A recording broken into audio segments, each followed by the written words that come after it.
Pledge of allegiance. I pledge allegiance to the flag of the United States of America and to the republic for which it stands, one nation, under God, indivisible, with liberty and justice for all. Roll call. Larry Kidlow. Here. Greg J. Here. Gary Bennington. Here. Cindy Holland. Here. Rick Deerwester. Here.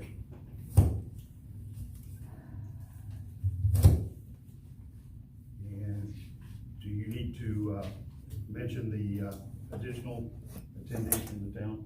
I don't think so. Okay, that's good. I just did for my record. That's fine. Is there any additions or deletions to the agenda? I would like to make a couple of additions. Okay, Under new business, B and C, one is tree trimming, the other one is member parking on Main Street. Okay, tree trimming, and then you said parking on Main Street. Yeah. I just wanna make sure that folks online can hear you. Thank you. Is that from Mr. Getter? Huh? Is that from Mr. Getter? No. Or is that from you? I just, okay, okay. He can talk if he wants to. Okay, I didn't know if that was separate, because I know he had asked earlier to be put on. Yes, I believe, Mr. Gadd would like to be added to the agenda. I believe he has, a statement or something that he would like to. And then, additionally, the memorandum of understanding, the addendum, which I handed to Larry. It's time that we have to renew our agreement for the school resource officer with the school board. And the school board last night did approve that. So I would just ask that that be added to the agenda so we can get that approved for the coming year.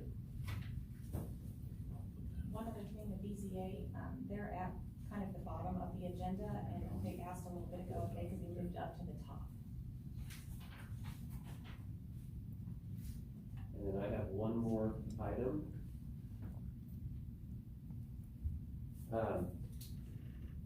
I have been in contact with Commonwealth Engineering, and they're the company that has offered to provide assistance with the ADA transition plan for the town. I would like to request that the council look at scheduling a special meeting at the end of this month, maybe August. I have to look, today's 24th or 26th. I think that's a Tuesday or Thursday.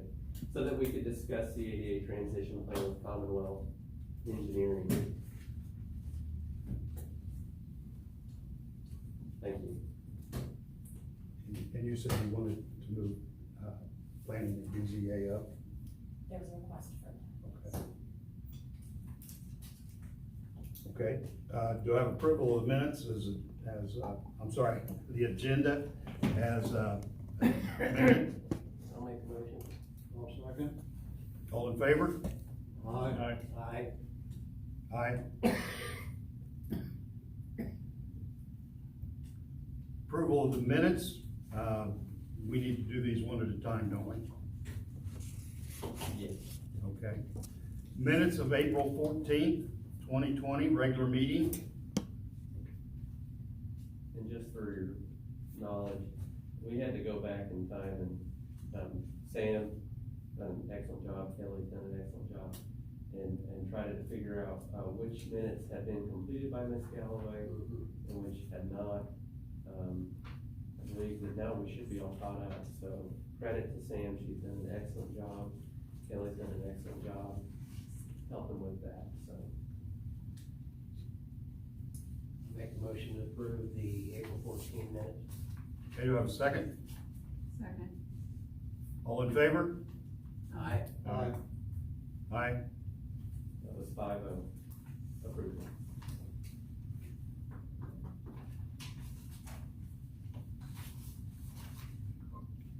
Okay, the minutes from April 23rd, 2020, special meeting. All motion. Do I have a second? I'll second. All in favor? Aye. Aye.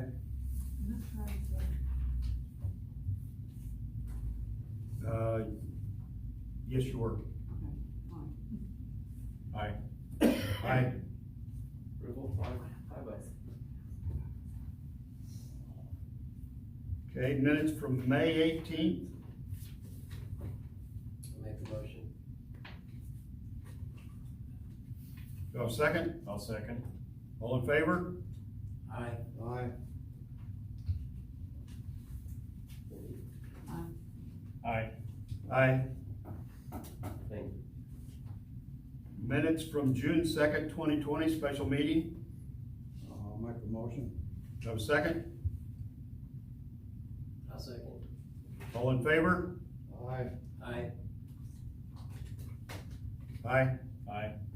Thank you. Minutes from June 9th.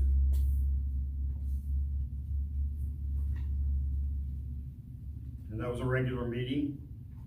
I'll motion. Do I have a second? Second. All in favor? Aye. Aye. Aye. Aye. Thank you.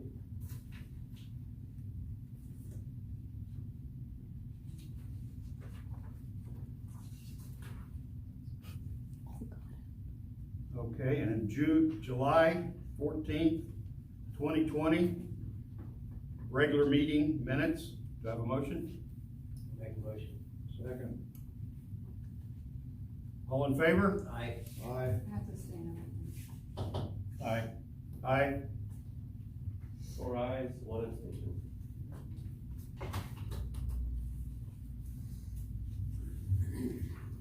Okay, claims and transfers. Out of the general this month, there was $114,857.31.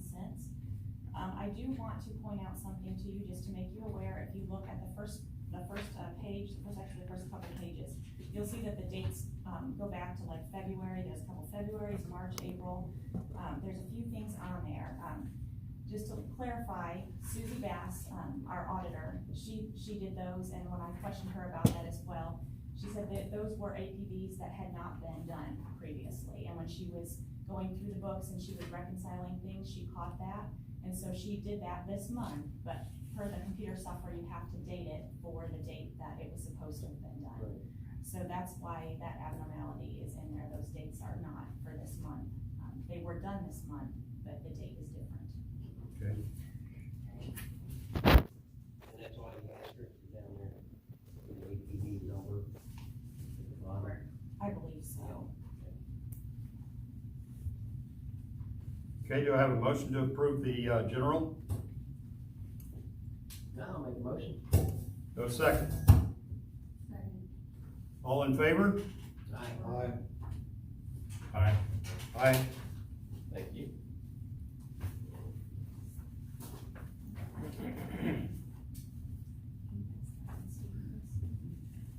All right.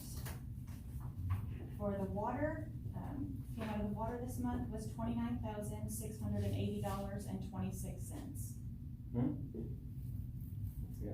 Okay, do I have a motion? So moved. Do I have a second? Second. All in favor? Aye. Aye. Aye. Aye.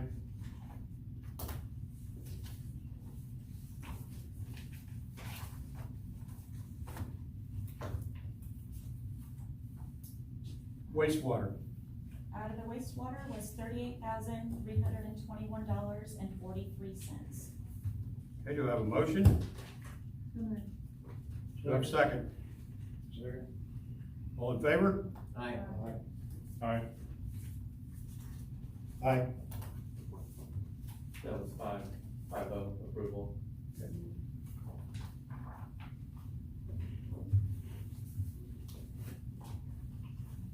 And payroll. All right, out of payroll, the total was $39,033.85. It's not what I have on our 33. Is that 33033885.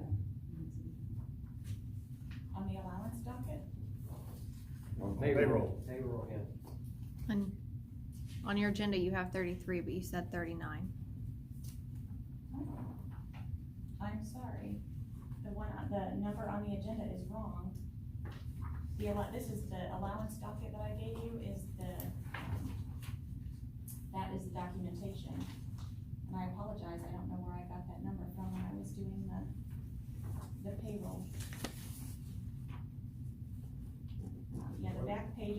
funds docket that basically tells you every employee of the town. It's got the breakdown of how much they were paid this month, each payroll. And at the very last page, it gives the totals.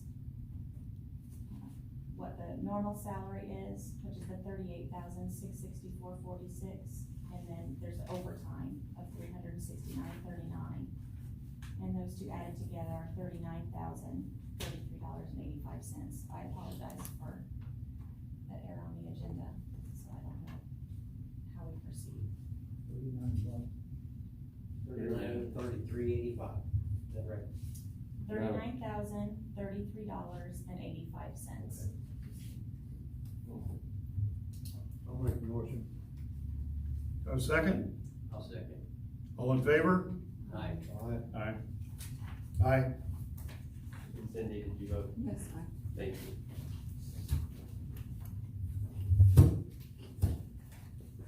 Can we go ahead and do planning and BZA? Sure. Okay. Greg, you're planning? We did not have a meeting, so there's no updates. I'm planning. For zoning, we had a meeting scheduled, but due to the fact that there was potential COVID, it was canceled. Now that we know that there is no COVID, the meeting is being rescheduled. It's hopefully going to be on Thursday, August 20th, but we will not have that. It's not confirmed until we ensure that we have a quorum and also that the individuals who wanted to speak at the meeting are available for that day. So more to come, and as soon as Debbie Wingler, the secretary for the commission, has confirmation, she'll send out emails. So, thank you. Thank you.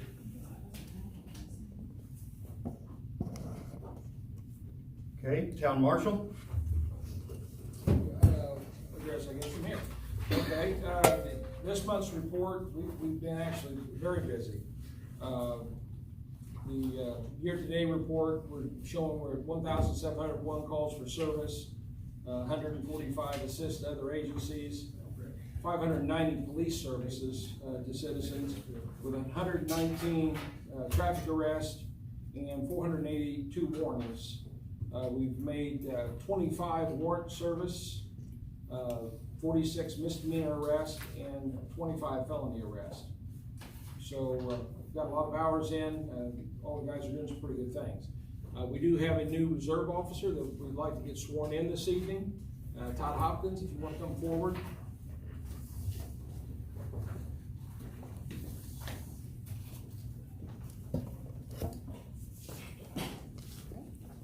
You raise your right hand and repeat after me. I, and state your name, I, Todd Hopkins, will support the constitutions will support the Constitution of the United States of the United States and of the state of Indiana, and of the state of Indiana, and I will faithfully, and I will faithfully, honestly, honestly, and impartially and impartially discharge the duties discharge the duties as a police officer as a police officer for the town of Cloverdale, for the town of Cloverdale, Putnam County, Putnam County, state of Indiana, state of Indiana, to the best of my ability. to the best of my ability. Congratulations. Thank you.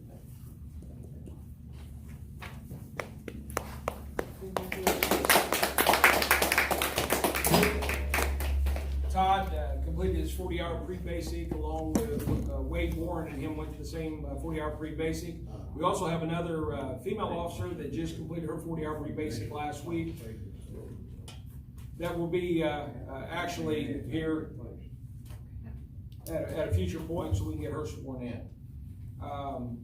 We were going to do an update tonight. We've got a new person that's assisted us with grants, and she had a family emergency, so we're going to have to hold off on the grant update that we're going to do this evening. One of the other topics we want to bring up and bring before the council, we've gotten a lot of information. We've been encountering a lot of UTVs, ATVs, golf carts, and those type of things. We're trying to find out if there's some way you would like to have them registered here in the town. So we can, I mean, they're still gonna have to comply with state law. We've here recently had several of them traveling up and down 231 that we've encountered when we've stopped. A lot of them have the DNR permits and they'll have the county permits, but as a municipality here, we could actually have them get a permit required so we can track who the vehicles are and know that we've got to come through town. Right prior to the meeting here, there was a very serious crash up in the north end of the county involving a UTV and a car, a head-on crash up there that is pretty serious from my understanding. So it's one of the things I'd like to at least introduce to the council.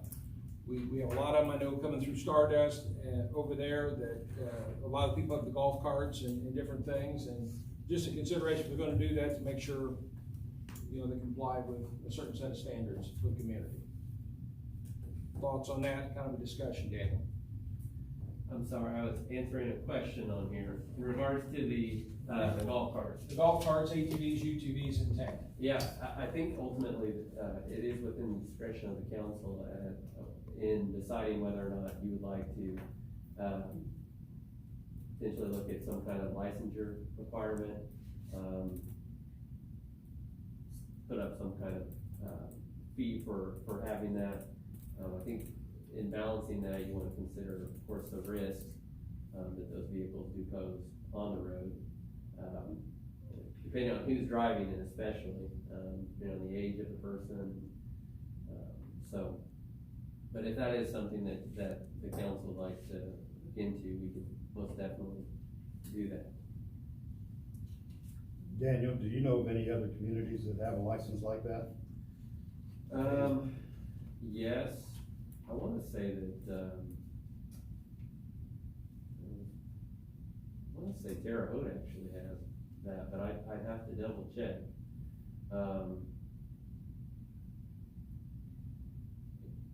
I know there are a few, but I'd have to get the names. I know in some training that I had within the last year, there have been conversations about allowing, almost requiring someone to get a license or a permit that would be specifically posted on the vehicle that our officers here in town could at least monitor and see if they've paid their annual fee. And to ensure too that the person who's paid that permit fee, whatever the council would decide, is the person driving the vehicle. That would be the other thing that would be beneficial, so.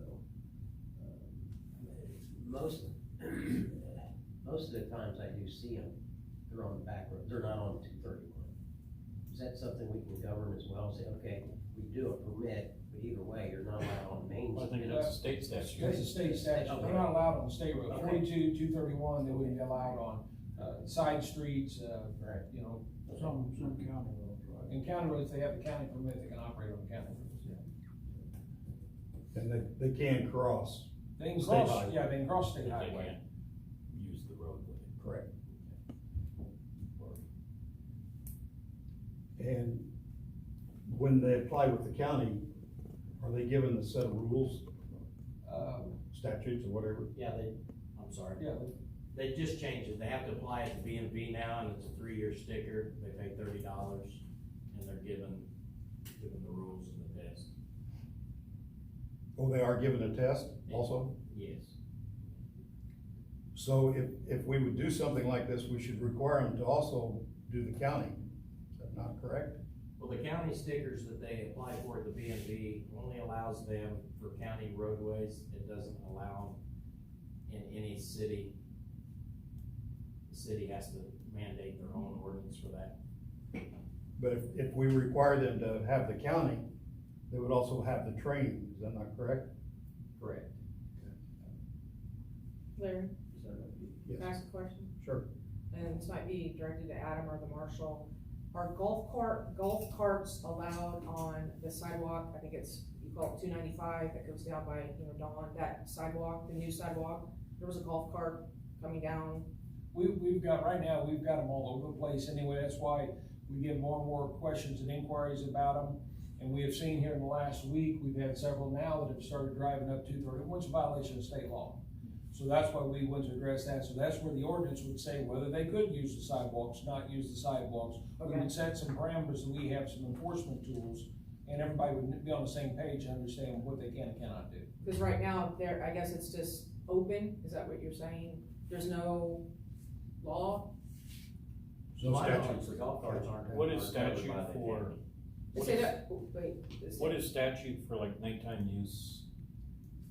I would have to look it up, I don't have I'm that. just, cause if, I don't think they're, I don't. there is a difference necessarily between nighttime and daytime usage. Other than they should be required to have Proper lights. Yes. I didn't hear what Most Adam golf carts said. do not. I couldn't hear Adam. Adam, what did you say about the We're golf required carts? to have headlights and a working brake lights. And golf carts do not fall under the UTV rules.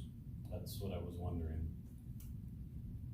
Does the golf carts have to have three-sided triangle sign? Black.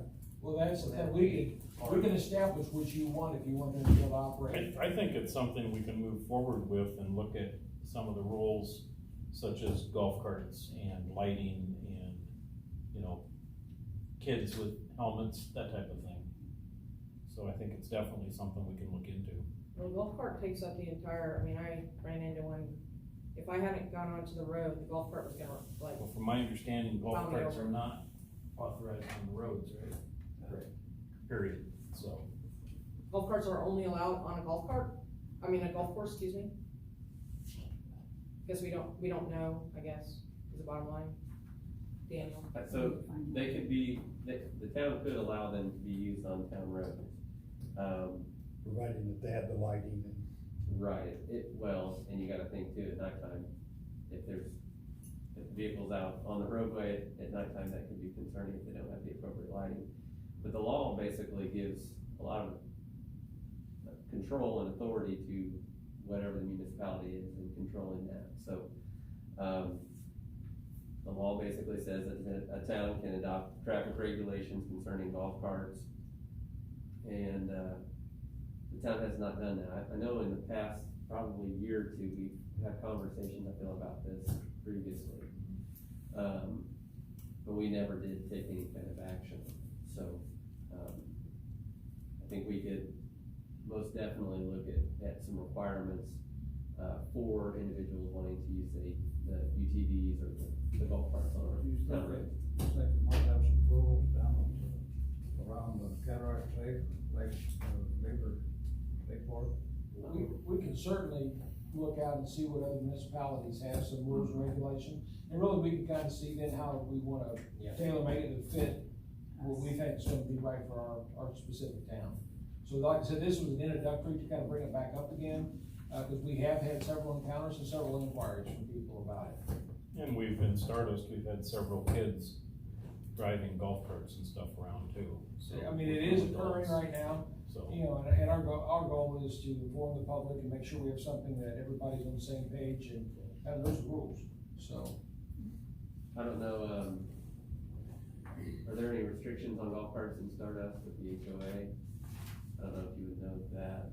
well, I think that would fall under, Don, do you know of anything as far as golf carts over there? That's how many? No.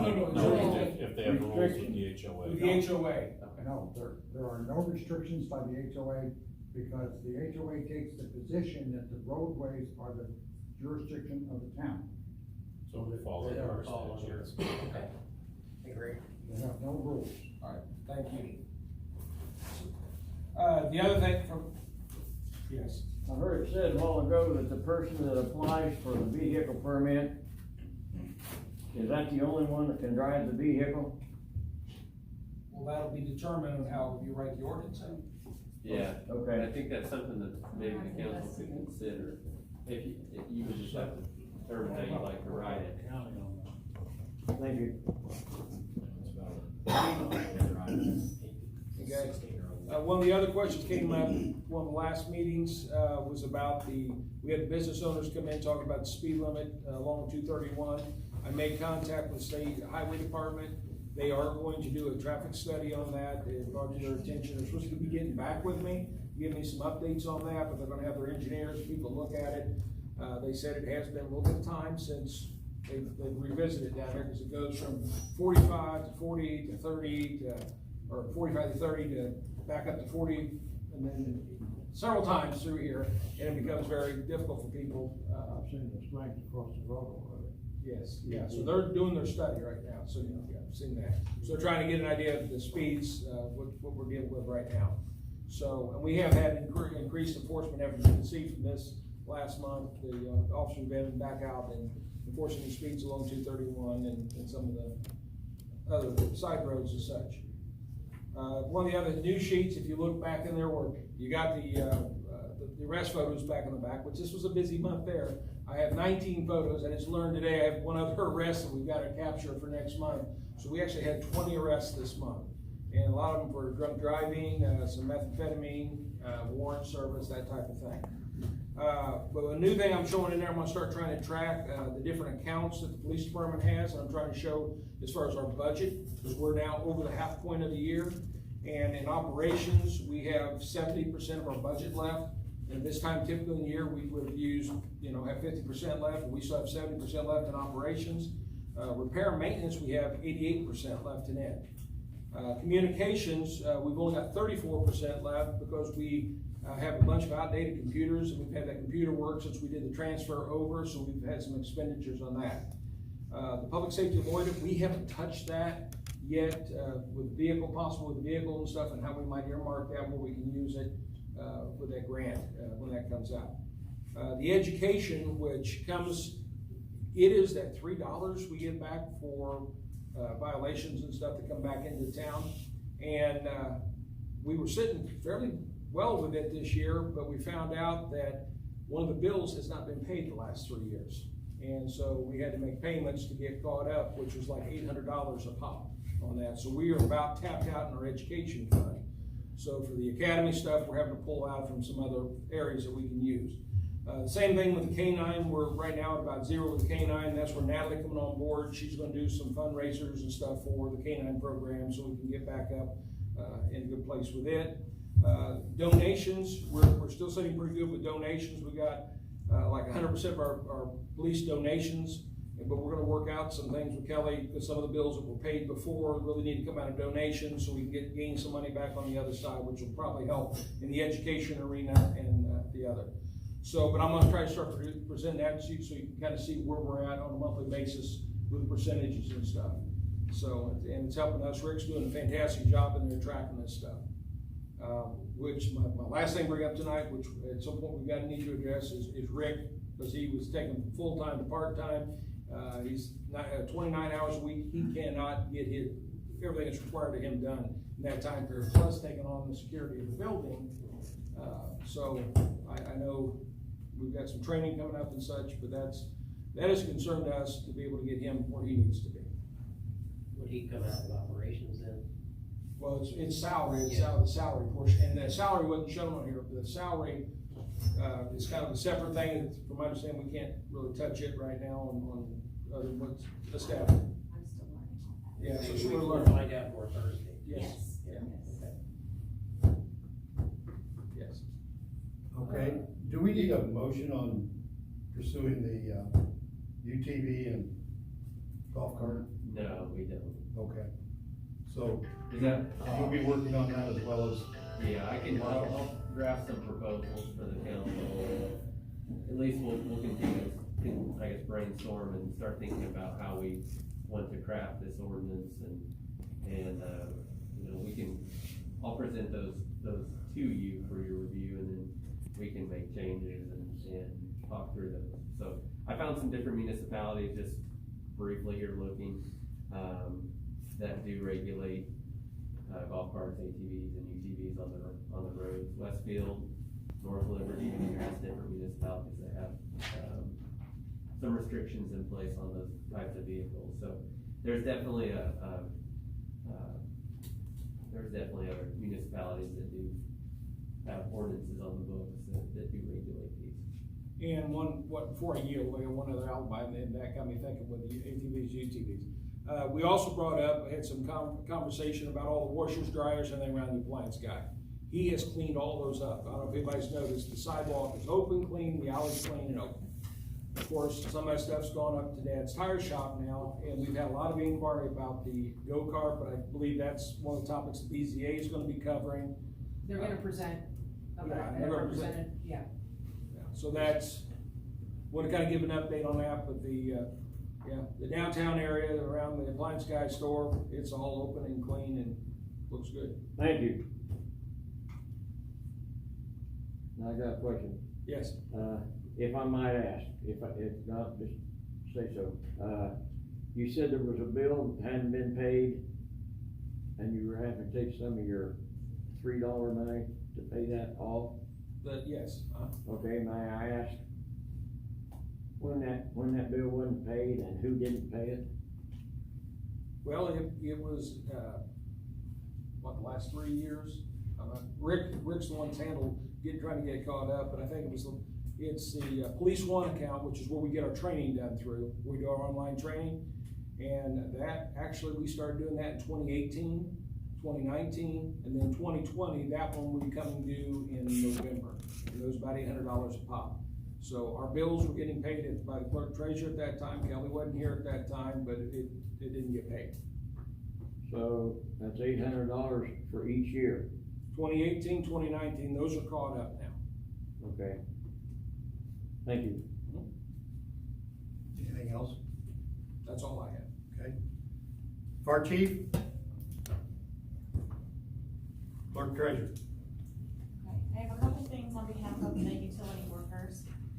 The first one is, Brad Folk approached me, and the guys wear, like the safety yellow bright shirts, they have the town logo on them, and they hadn't gotten new shirts in a while, and the ones they use, they work hard in them.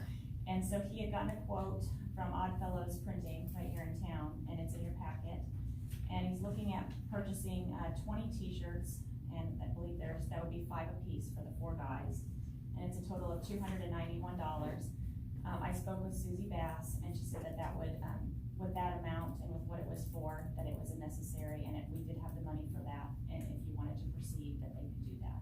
I would motion we buy the guys new shirts.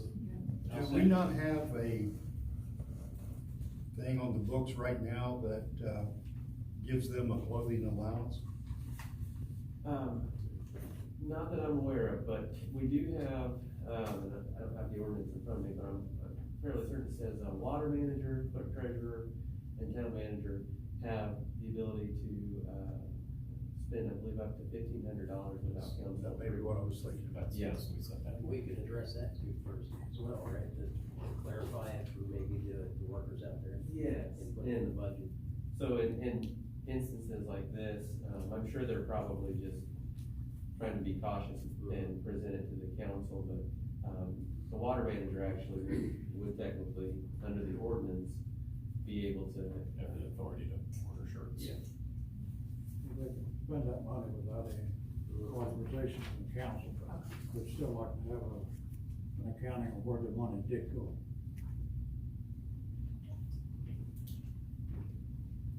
So we didn't even need to make the motion. Jay made a motion, didn't you?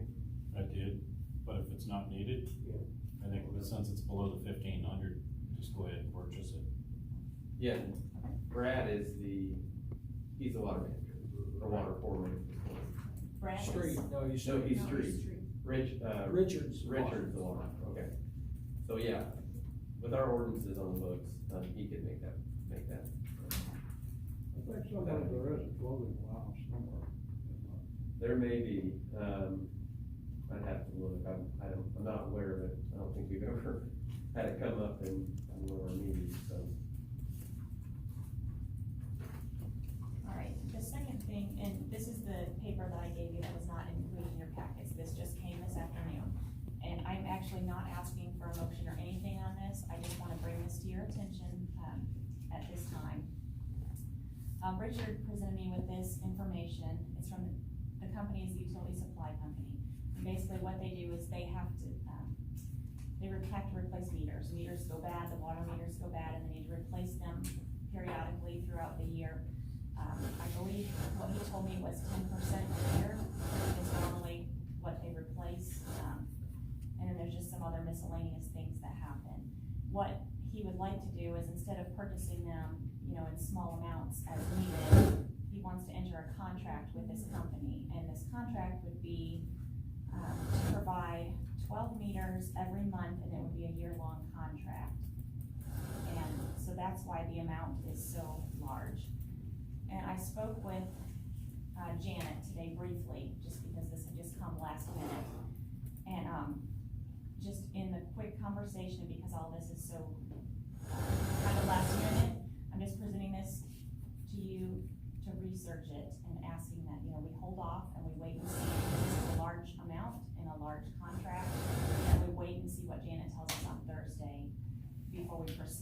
but I just wanted to present this to you, knowing that we do replace water meters, and the question is whether we buy them as needed in small amounts. What is or our in bulk. cost savings doing on a yearly, roughly a yearly?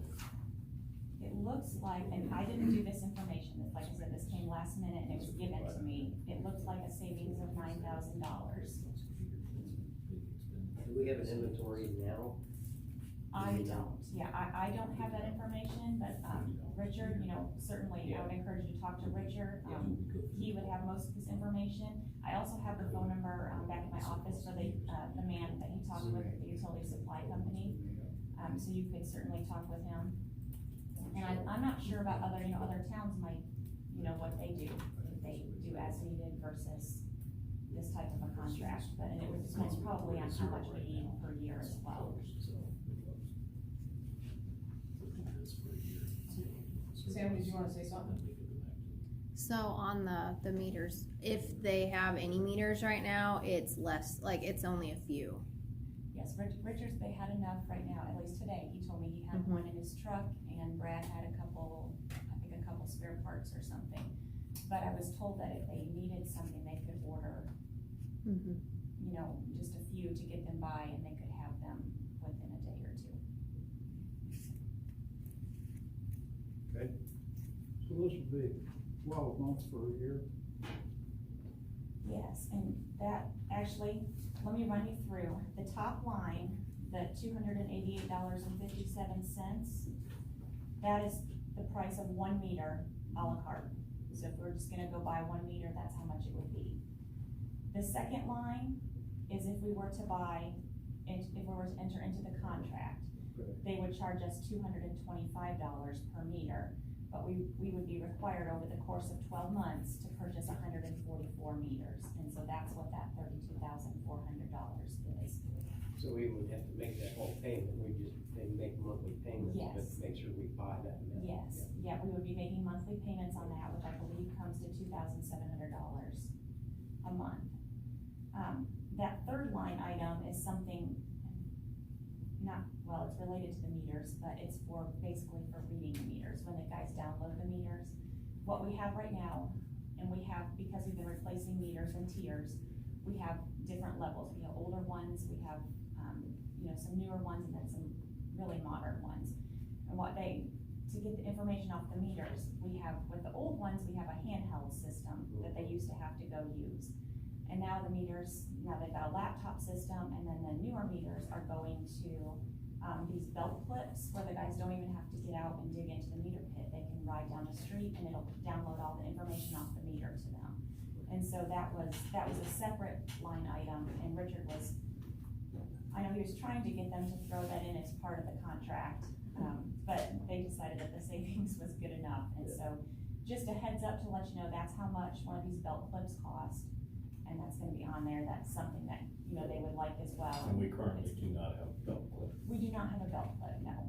So, I mean, we still have means to download the meters, it's just not as convenient, and in the future, we're gonna have to have a belt clip for them. That would read the meters no matter what the age of them was. I don't know about that. Yeah, Can we get a count as to what the status is of the old, medium, and new? How many we Yeah, have so to do we can those, kinda see where we're at. Richard will have to give us that. cause that does save time, we do that in the gas industry. We have ERTs, we just drive up down the street, we don't have to get out, we don't have to, you know, just saves a lot of time. Let's say on the meters, they change them every 10% because the warranty is only good for 10 years. So then as they become outdated, that's why it's 10% a year, if that helps.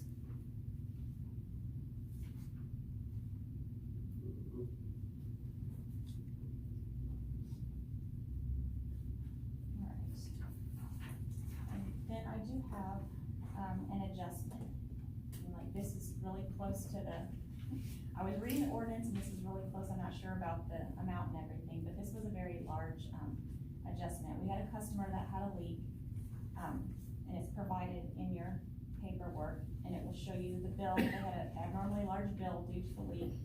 It was, the bill was $2,527.66. They had a plumber come out and fix the leak, and he we have the copy of the bill, and on there, he said, please note that the water that was leaking from the broken line was leaking into the ground and not into the sewer system. So typically, when that happens, we provide the customer with an adjustment on the sewer portion of their bill. We can't provide the water, an adjustment on the water because it did go through the meter, but we do provide them an adjustment on the sewer portion. That adjustment, would be a $1,404.18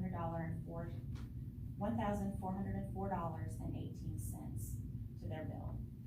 And so I'm gonna present that to you, because that is abnormally large, and I would like you to make that call. Yeah, I think I'll motion that we go ahead and do the adjustment. It's actually my neighbor. And, yeah, again, the plumber was out and repaired it. It did not enter our wastewater, so it wouldn't be fair to charge them any more than their average wastewater for the month. And I actually saw the plumber there. Yeah, so I would motion we go ahead and do that adjustment. And this 1404 is minus their average. Yes, their average, the average sewer portion of their bill There. is $53.86. So Okay. what we normally do is we take what their charge was, Yep. subtract what their normal, and that's the adjustment we give them, so that they're paying their normal sewer portion. Well, the 53 is a 1 month or a 3 month? 53 is a 3-month average. 3-month average, okay.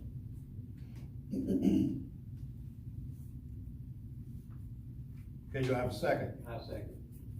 All in favor? Aye. Alright, Aye. That was 5-0.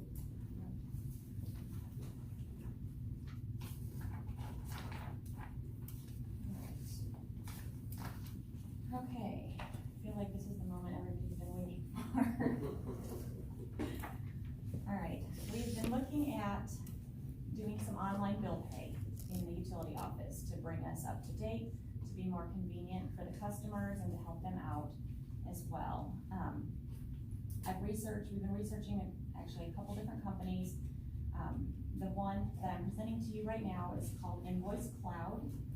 And they actually partner with the software that we are currently using in the utility office, that is approved by the state. It's the Which is Keystone. Keystone.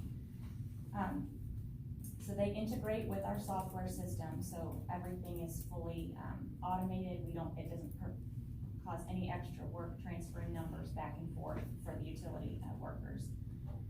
This company, they service 80 cities and towns in Indiana. I personally called 7 of them. Crawfordsville, Mappany, Salem, Shelbyville, Bainbridge, Morgantown, and Trafalgar. And they were all very pleased with this system, and I specifically asked them what they didn't like or any complaints that they had.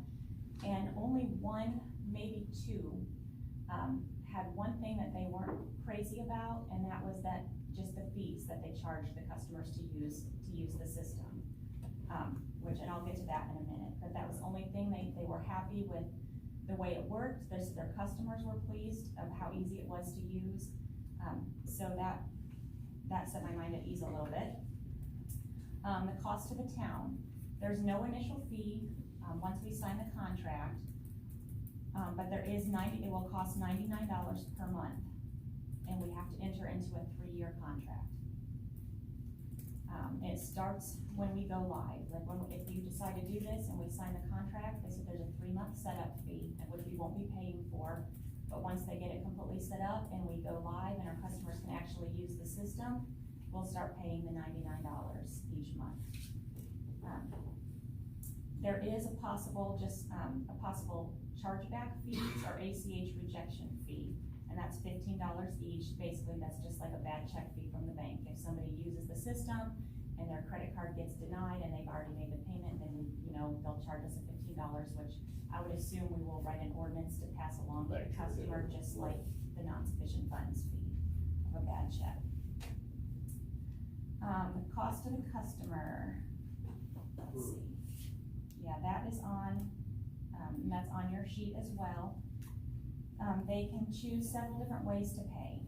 The first one way is they can choose to set up automatic payments every month with ACH or EFT, automatic drafts from their bank to ours. And if they decide to set that up automatically, so it automatically happens, they will be charged a 95 cents per month to do that. If they wanna just do a one-time ACH payment, they can do that as well, and that would be $2.95 every time they make that one-time payment.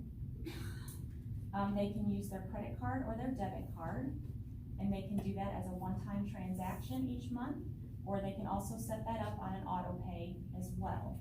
Now, when they do that, there is a $3.95 charge per transaction. And this is one thing that's a little unusual, and I tried to get them to budge on this a little bit, and I couldn't. That $3.95 has a $300 cap, which won't affect most of our customers. Most of our customers, their bills are under $300. But we do have a few businesses, and so what that means is they can still pay their bill online, but they will have to make several payments of $300, and each $300 payment that they make, they'll be charged $3.95. Now, I went back and looked at, I just took a sample of one of our customers who this is gonna affect.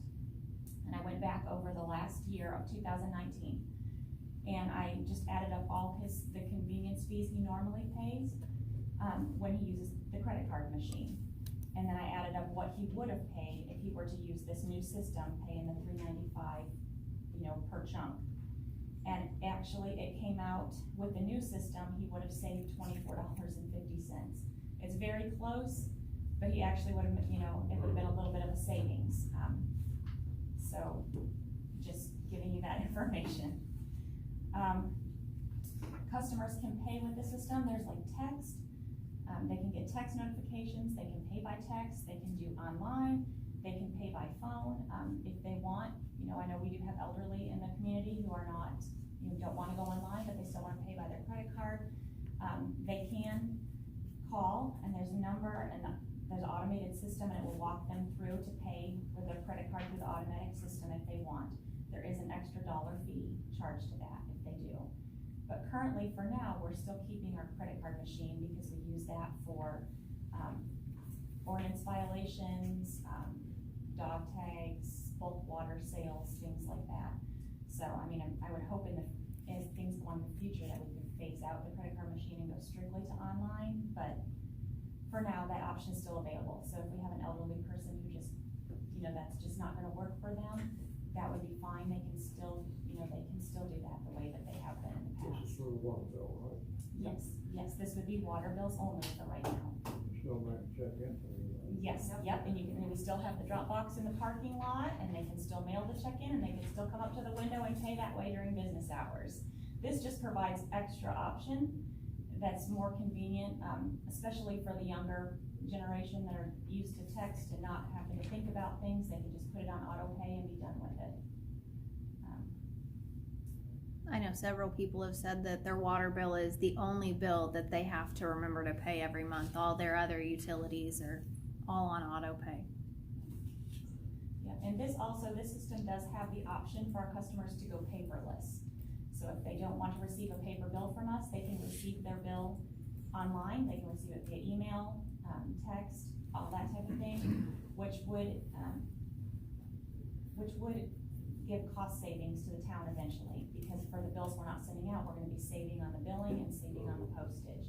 So, and I don't know exactly how much that is right now and how that's gonna work out, but I did see something in their paperwork that said typically in the first 2 years, I think it was, 10% of their customers usually go the paperless route. So there's potential to recoup some of our $99 per month fee and savings from that. So I wanted to present that to you.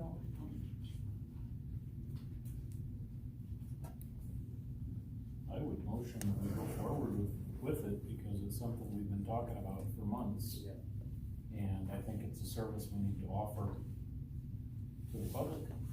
Yeah, and on the $2.95 and $3.95, that is strictly, they do it online. They still have the old option of coming in and paying with a credit card or bringing a check. Yes, So even this is the convenience fee. Yes, when they come in, they still pay a fee to the credit card Right. company, so it's the same thing. Yeah, I agree, second. Okay, all in favor? Aye. Aye. Aye. Aye. 5-0 approval.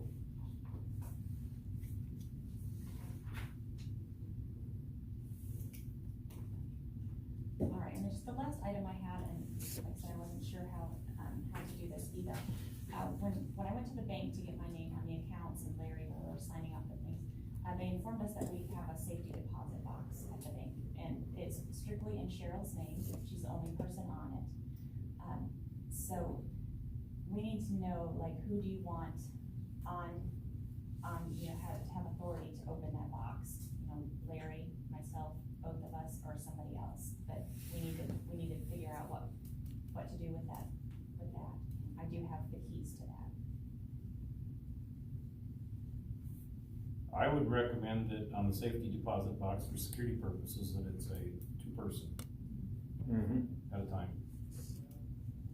So that it's not accessible to one individual at any given time, that there are two people present to open the box. Of course, the treasurer and the president. Could we also make the deputy have actually 3 people, which would require 2 of those people? Which would be clerk, the deputy, and. A minimum of 2 of those 3 present. Correct.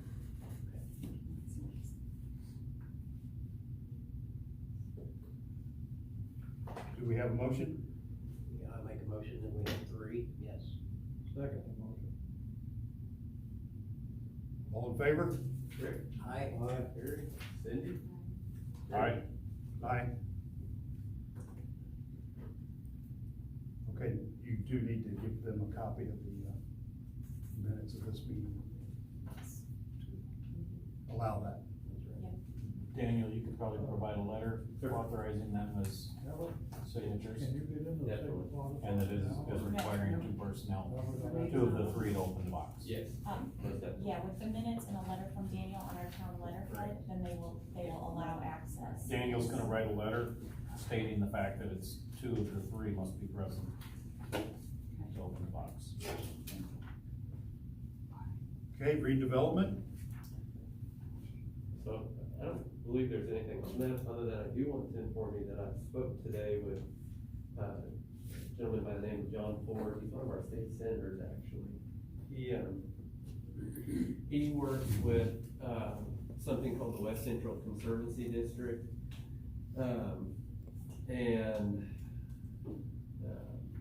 Basically, in my conversation with him, he's actually gonna be coming in our September meeting. He's gonna come in and speak to the council with, someone else from West Central. And they're gonna talk to the town about what West Central can do as a partner to the town. I know they, in just speaking with him briefly, he indicated that, grants for the town's wastewater and water system, they'll assist us with that. It's a nonprofit organization, and their whole goal is to partner with municipalities. Here locally, they've worked with Brazil and Clay County. So I know that they've done some good work there. So they're interested in coming in and at least talking to the council about what they might be able to assist the town with moving forward, which I think is positive. We have a lot of needs in terms of wastewater, and being able to potentially get some grants to assist in that would be very helpful. The other aspect of that is in relation to redevelopment, is that they have someone on staff there who actually will kind of be a, work for the town as the person in charge of the redevelopment commission. That person's name is Jim Hackenberry, and he's gonna be coming with Senator Ford to address the council in September. So I think that might be something good. Right now, we have that void, with Mr. Galloway's departure. We don't have anyone in charge of redevelopment. So, it might be helpful to have them come in and potentially, give some information to the council about how they might be able to assist, not with just grants, but also with the redevelopment commission. Don? It's imperative that the town has a redevelopment commission active and in force. And with the departure of Mr. Galloway, someone needs to step in and get appointed to that board because of the bonds that have been issued on the Stardust Road that have been issued through the, TIF tax program. And Mr. Coffinberry is extremely generous in his time and his ability, and has been for the town of Cloverdale, and he is the person who is instrumental in having established the first TIF tax district for the arena out there and getting that up and running. We're the only community in Putnam County outside of Greencastle that has a TIF tax area program in effect. Nobody else has one. Is it, what's his name? Because I knew it was, Jim Coffinberry. okay, so I mispronounced his name. Jim So you're aware of Coffinberry who that is? And Area 7, and Putnam County opted out of paying their share of that, support of that organization because of Mayor Dory. Democrats just don't understand you gotta play ball if everybody's gonna get along. All I'll say is, I don't know, it is a nonprofit organization, I'm not sure how it works with pay. We didn't really get into that, but they are interested in at least coming and presenting some information to the town about how they can help with redevelopment, and ideally, assist also with grants to help with our sewer and water systems here in the town. Sorry, that was a little bit of pain, but I just wanted to let you know that they will be here in September to see. Okay. Okay, park board? Okay, Gary, you wanna talk about tree trimming and parking? Yeah, there's a lot of trees here in town and bushes that are really blocking the view making turns. One is right down here at Water Street and West Street. That bush on the corner, you gotta get about almost out from the intersection where to make a turn. Coming down cool evening from Stardust Way, going west, about 3 or 4 houses down, there's 2 trees hanging out into the street. And they're scratching car tops, it's that low. Down on the corner of Stardust Way and Lazy River, there's a bush on that corner that blocks your view. And I imagine there's a lot of others around town that need to be trimmed. And they said that the workers on Wednesday, they kind of use for special products or projects. I think that would be a good way to get some of these trees trimmed, so it's a safety hazard. One might make some notes on that. Yes, Don. One might add to what Gary has just talked about, that first of all, in Stardust Hills particularly, has a 50-foot right-of-way for the roads throughout Stardust Hills. The rest of the town of Cloverdale only has a 40-foot right-of-way. But the growth of bushes and trees over the last 25 years has intruded onto the roadway to a tremendous extent. And the town has the ability and the right to trim these trees back. Some of the overhanging trees, 13.6 is what the minimum height is for, or maximum height for loads. And 13, there's a lot of loads that ain't gonna go through Stardust Hills without scraping the upper bunk with tree limbs and leaves. I actually have my service truck has a cracked windshield from one of the branches that was overhanging the roadway, and when my son got over far enough for an oncoming car to pass him, the tree hit the windshield and cracked the top corner of his windshield. So, you know, this is getting to a point where it's becoming dangerous. And the town does have the authority and the ability to trim these trees and bushes back for safety purposes. Can I add another road?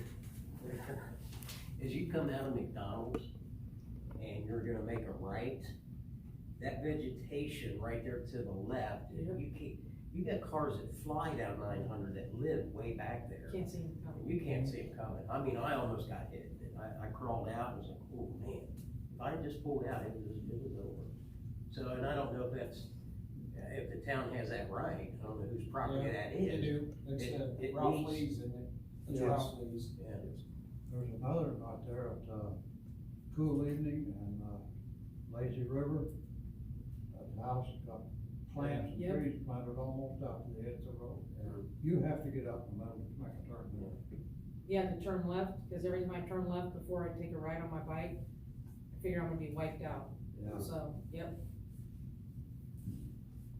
That is, Mr. Getter and, Mr. Bennington are correct. The town does have the right to plant, prune, maintain, and remove trees, plants, and shrubs within the lines of all street alleys, avenues, lanes, squares, and public grounds, as may be necessary to ensure public safety or to preserve or enhance the symmetry and beauty of public grounds. So the town does have the authority to do that.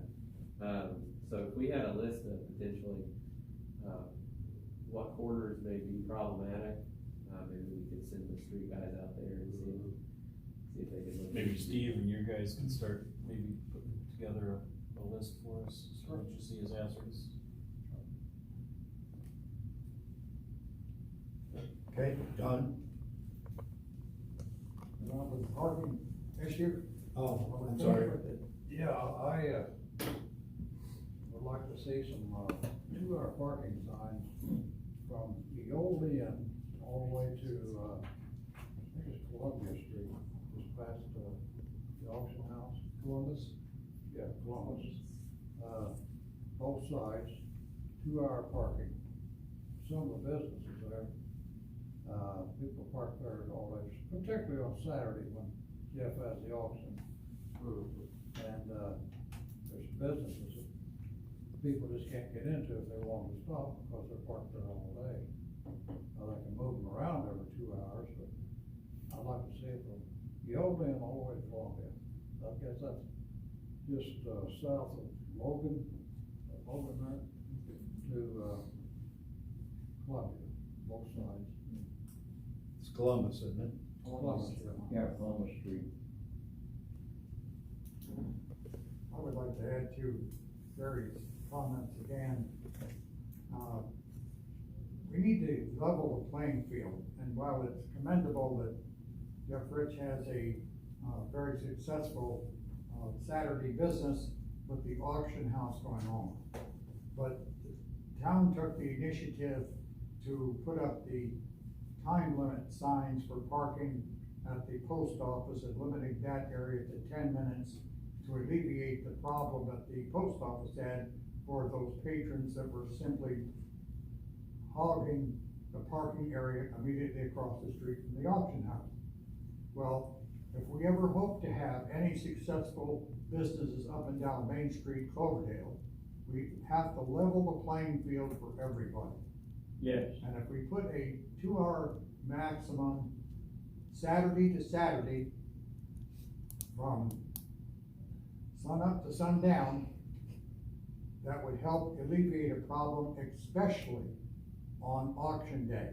And it's my understanding that Jeff has such a tremendous turnout that he's filling the parking lots of the medical building, and perhaps he could establish a shuttle service and have people park over in the school and shuttle them back and forth. That might be an option for him. My person that rents my building, that is on the corner of the alley just south of the auction house, has objected to him numerous times about her inability of getting up and down the alley on Saturday, with people parking and putting their purchases out in the alley. And she can't get up and down the alley. She can't get people to stop and shop in her place because of no place to park. And they're not gonna walk 2 or 3 blocks. What, got a thought here, maybe, check in and see, what the cost of parking meters would be, and see how long it might take to get the money back from that. I think your meters will cost too much. Yeah, like Cloverdale traffic, yes. The signs at the post office have really done the job at the post office. Signs would be an option. And I do think that if we limit with the signage up and down Main Street from the areas that, Mr. Pennington has initiated, I think that would really help to alleviate the problem. And I know the police department has received a number of complaints on Saturday about the inability of getting up and down the alley, about parking, and it's just a problem that needs to be addressed by the town. There's a vegetable stand there during the summer on the corner there, there's no place for customers to park. I don't know if he's open on Saturday. It seems to me, yeah. Yeah, I've seen him around, so. I was not aware. Now that we've brought up parking downtown, do we have an update on the downtown buildings? Not heard a word. The last communication that I had with the Main Street owners was that, they kept demanding that the town waive a permit fee, and I explained to, Mr. Beasley, that the county is now handling the permitting and inspections for the town of Cloverdale. I had some dialogue with Duke Energy as well, which will be with that, and I have not heard anything in response. Are we able to start citing them for? So I believe that, yes, we can. I would like to know kind of what's going on, at least with the county at this point, because it appears that the pizza niche, there's been some work on the interior, and I'm not sure if that's been, if they have paid for a permit, or if they've just been working without one. So I do believe that we need to look into that. But yes, I mean, our nuisance ordinances are very clear. We've seen nothing in months, and that's, we brought it up a couple of meetings ago for an update, and we haven't really pursued it, and I think it's time we start pursuing some action. Yes. I will say, in addition to that, I don't know what's going on right now with the county. I know that there's been some changes, at least in the building inspector role. I'm not sure if the county has replaced someone just yet, so that might be causing some delays. But, yeah, I mean, our nuisance ordinances are very clear, and we have businesses like Jeff Ridge, like. That's what I'm saying, we're trying to develop the town and make it, for parking meters, we have to have businesses in town before we can justify. Right. And it'd definitely be a hazard of parking if there were businesses there right now against the bridge on the weekend, Right. So, the facade at least, has been fixed, which is, I think, a positive. The problem is that, it's very unsightly. It's an eyesore to drive down 231 and look at the whole block that's boarded up. And nothing's happened in, how long now? It was February of 2019. So I think the time is up and we need to start moving forward. I agree. That's why, we have the ordinances on the books. I can coordinate with the marshal, and we can give notice to the property owners that they've got 30 more days, and then It's after time. that, gonna begin citations. Anyone have any questions on Main Street, anything else with that? I would like to back up for just a second, back to the park board. They have got their walking path sealed, the parking lot sealed, and I think the line's painted. It looks real good in there. I'd say the bathrooms were painted And the also, they cameras look are nice. repaired, so. Just for information. Okay. Don, did you have anything else? No. Okay.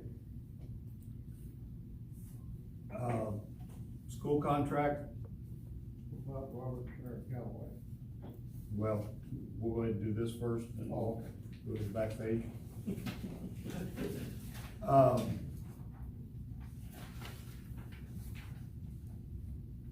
This is just a contract saying that we will, provide them an officer, is that not correct? Yes, it basically, would have been, gosh, it's hard to believe it's been a few years ago, the town, drafted a memorandum of understanding with the Cloverdale Community School Corporation, to provide a school resource officer for the school. And, those agreements are just, renewed annually, and so that is the second addendum. So that is the second, basically, Same as last year. it changed dates. And do we have a motion? I'll make a motion. I'll second that. All right. Aye. Aye. Aye. Sorry. Aye. And I'll come in real quick, Daniel, to fulfill that obligation while, right now, James Collins, the SRO, is at the Indiana Law Enforcement Academy getting his training. His class was bumped this summer, because of the COVID. So while he's gone, to fill that requirement, our new officer, Wayne Warren, he was there on day one today and, the orientation. So that's, we would just need a signature on that. Done. Put that in our record. Thank you. Other new business, Robert and Sharon Galloway.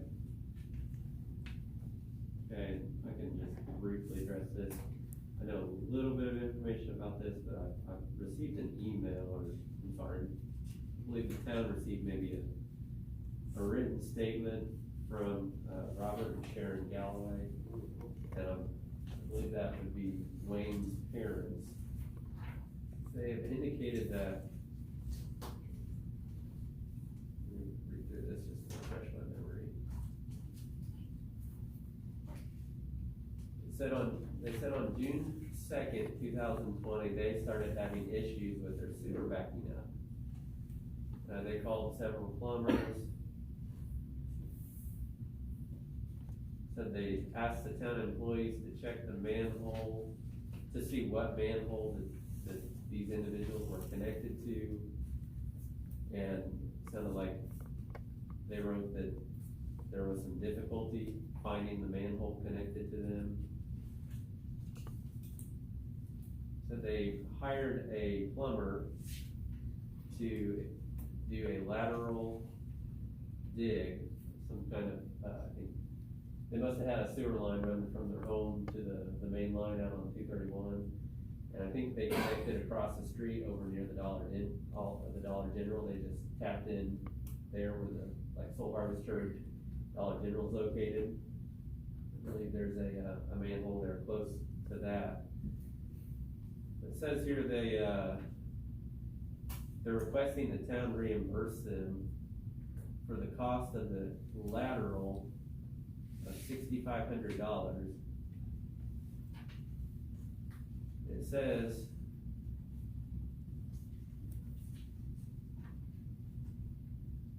that they believe that the town should reimburse them for this cost. So I think they may have sold their property and potentially in one of the inspections have discovered this. I don't know if there's any, I haven't really looked into this, I don't really know. This is just what the letter is that they have sent to town. They also sent an invoice showing that they paid for sewer service, a line to be dug back in 1999, I think.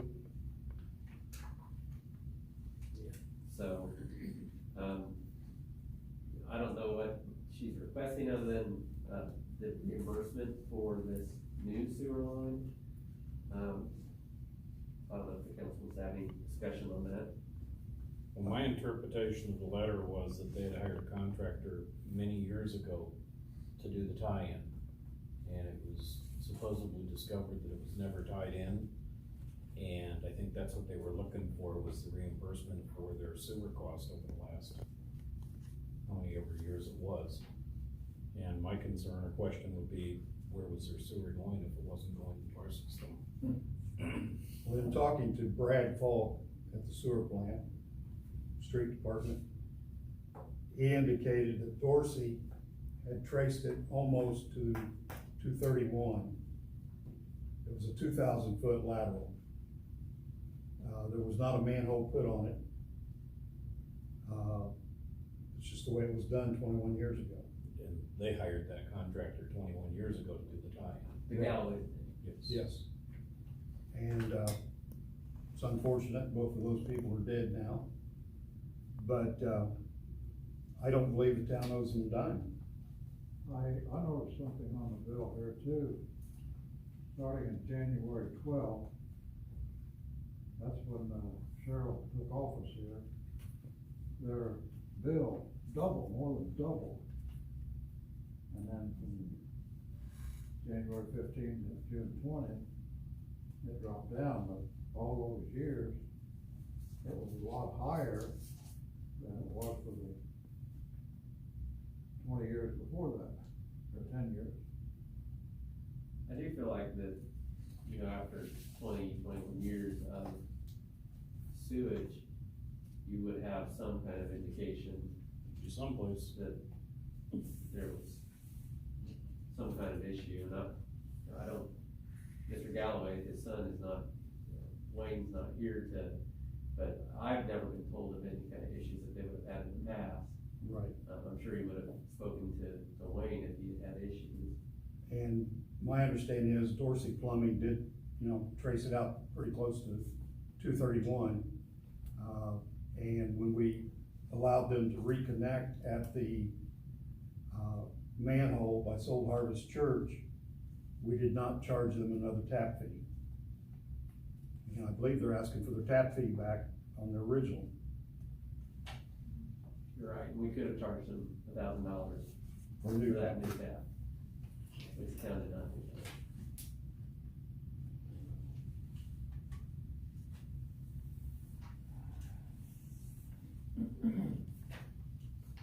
Do I have a motion to not pay this?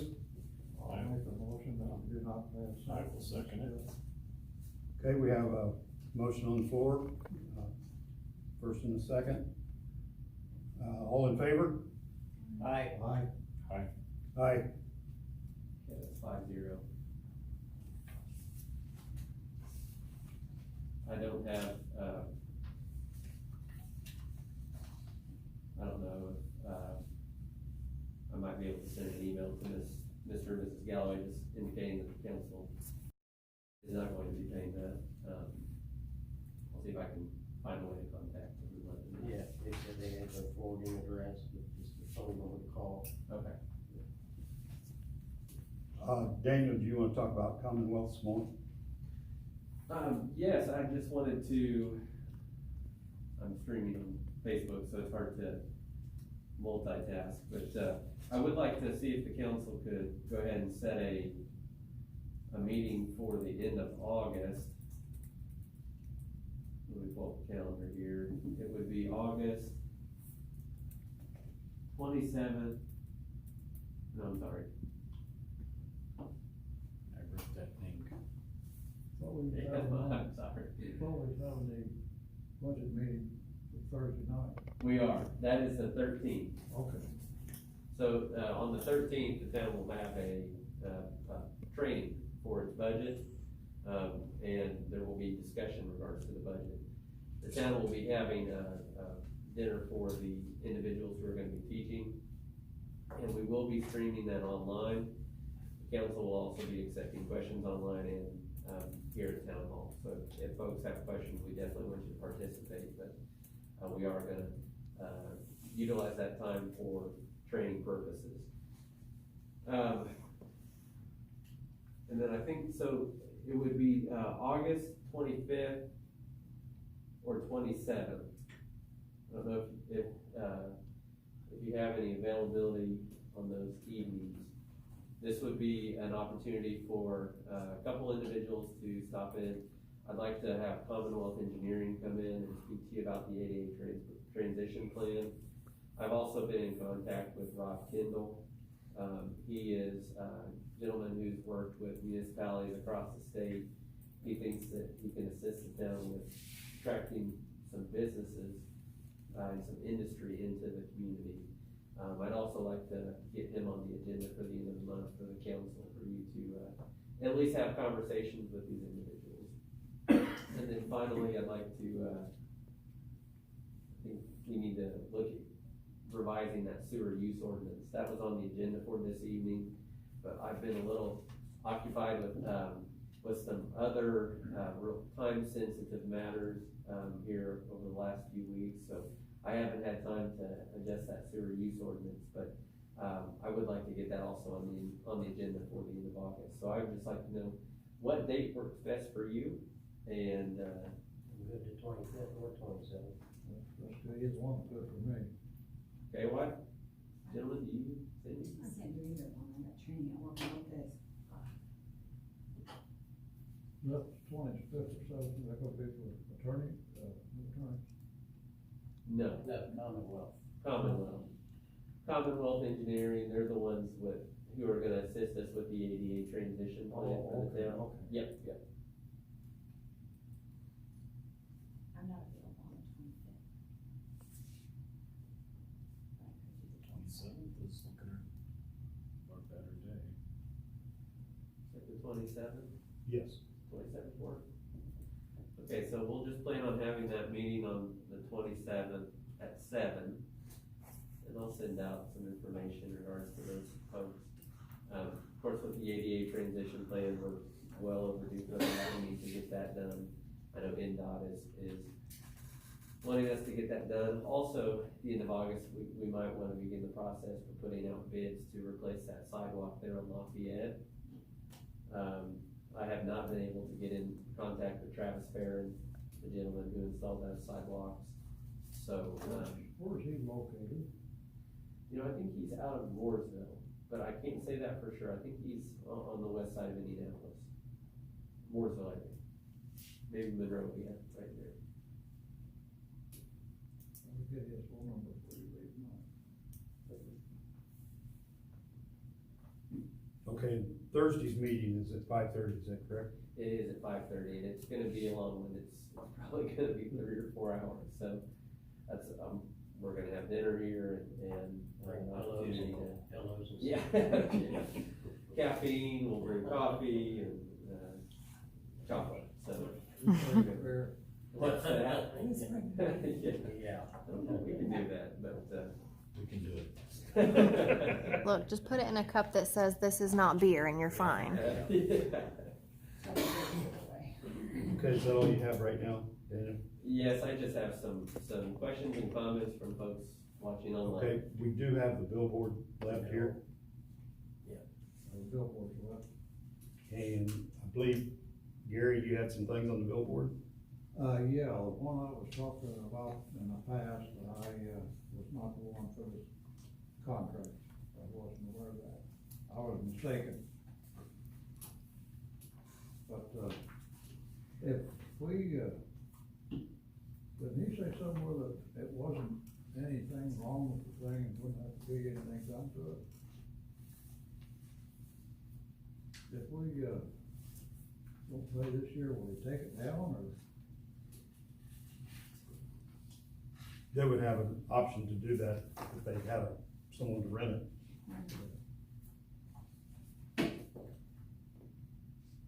This was played out of rainy day last time, I understand. Part was a grant and part was out of rainy day, and it was for redevelopment, and it was only intended for 1 year. They never intended to renew it beyond that. It was supposed to be a one-time thing. That was according to, I talked to Matt Nichols, he was on redevelopment at the time, and that's the information he gave me. We got a May and a June. Is that 4,900 and 4,200 they need to be paid? Or? 2 contracts. Yeah. One of them was the original contract that they signed last year. It was for 2019. And the second contract is the new one that they were asking for us to sign for this year. So all we have to pay is 42, 48 if we want to continue? Yes, the first year's contract, I believe that had included in it the price of actually making the billboard. Yeah. And so since that was still, the billboard was still in good condition, they followed that they were asking for the renewal was for the rental price of the billboard. But I will say, because that came out of rainy day and redevelopment last year and it wasn't intended to continue, I don't know if there was money allotted in the budget to do that again this year. Sure. That would be something Jana would tell us, but yeah. But like I said, that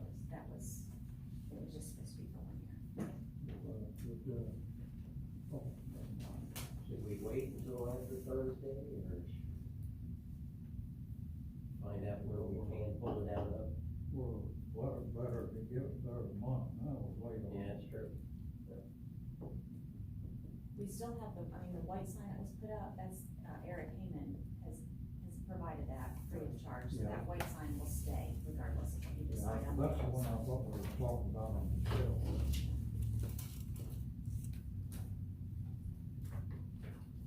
This is just for the one sign on the interstate. Yeah, the contract is for the yellow sign. Okay. Do we wanna go ahead and settle this tonight? I think we can. Okay, do I have a motion? I'll make the motion with that, 42 to 48. I'll second. All in favor? Aye. Aye. Aye. Nay.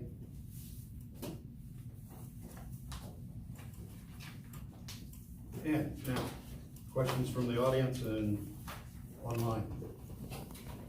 Any questions? No? I have a question. I came here because I have an issue, but apparently I should have registered maybe. But I have a storm drain problem over in Stardust. Every time it rains, I end up with flooding in the yards and up in my crawl space. Because my crawl space can't drain anymore, it pushes water back out. Can we have that evaluated? Sure. I've talked to somebody in the past, there's a water board or a storm drain board that meets, sometimes, when that next meeting is as well. There hasn't been a meeting set yet. We could probably get your address and your information, send the guys down, and think maybe to look at it and see if it would be something the town would have any control over. I don't know kind of where you live or what the cause of the issue is. Cool evening. Side ditch, jammed up. Tile. So the water has no place to drain and it just backs up. What's your address? Sorry. That's right. Here's my water bill. Thank you. Let me write it down real quick.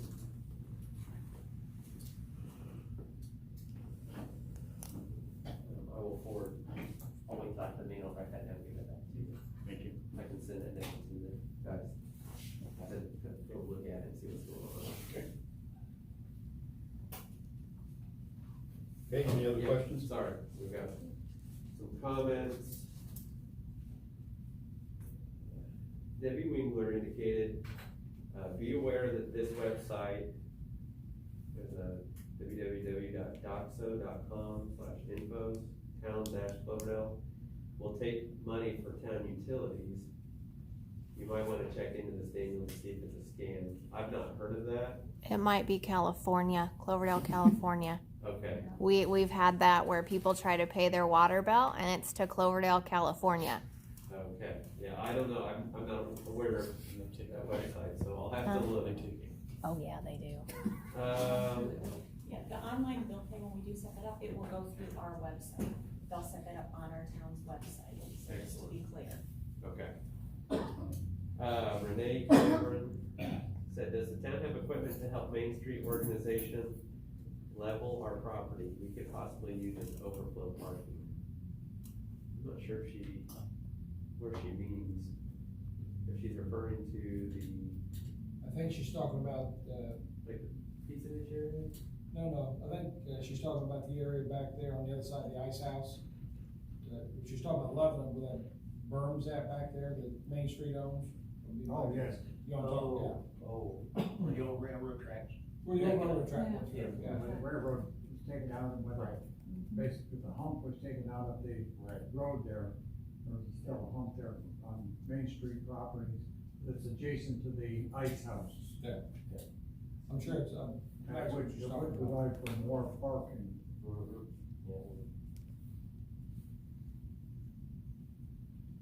Maybe put that maybe on the agenda for next month. Maybe look into that. We can look into it. It is private property. Yeah. Ms. Gilman indicated, I frequent the auction, I understand why 2-hour parking would be helpful to other businesses. Actually, it looks like Miss Galloway, Miss Sharon Galloway was, on here. Cheryl Galloway said they paid sewer service for 20 years, but nothing ever went into the sewer. She said they paid $1,000 to be hooked up, but was never hooked up.